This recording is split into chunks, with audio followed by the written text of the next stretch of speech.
spotrebovance minulého mesiaca.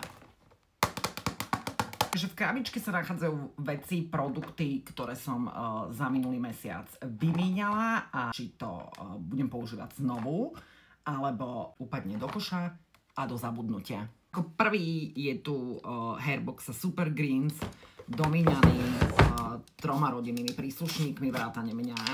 Je to nápoj, ktorý je plný vitamínov, pomáha s hydratáciou, s detoxikáciou organizmu a s trávením.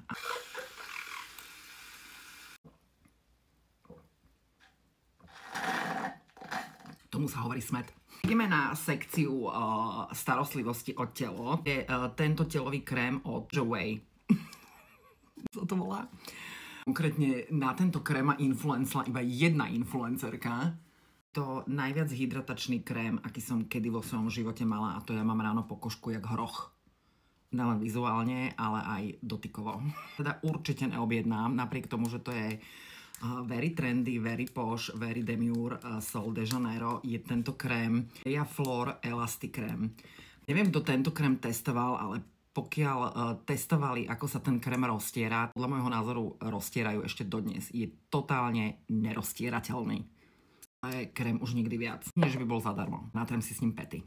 To Cooling Scalp Mood Mask od Fable & Mane. Fable & Mane je inak u nás veľmi neznáma kozmetika, ale vo svete veľmi populárna. Ja mám od nich aj sérum na rast vlasov, je famózne.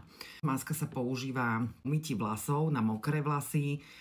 Na 15 minút necháte pôsobiť a vlasová pokožka je perfektne vyčistená.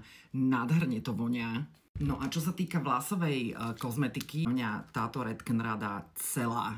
Acidic Bonding Concentrate, šampón, kondicionér, ešte mám taký leave-in kondicionér. Toto je geniálne, akože toto mám príčesky, hej, ale aj moje vlasy proste sú zdravšie, než kedy bývali.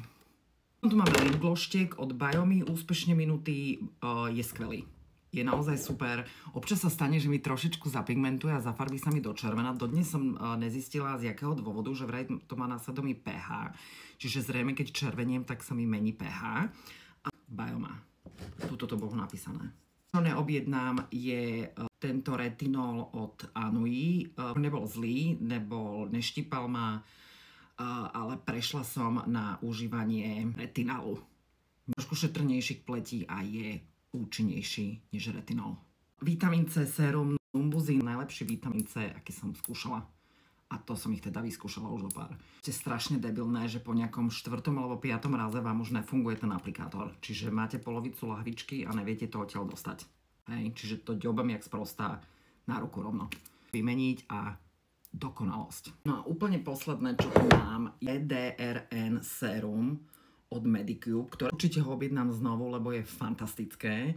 Používam ho večer, striedam ho s retinálom. Je takú citlivejšiu ingredienciu. Keď sa berú tie PDRN peptidy, berú sa z lososa. Ako by som to... Semeno. Z toho lososa. Majte si na toho lososa, keď budete aplikovať toto sérum. Ja na neho myslím každý večer. Losos. Dobre, ukludníme sa. Že si tam aplikuješ toho lososa. Ale stačí.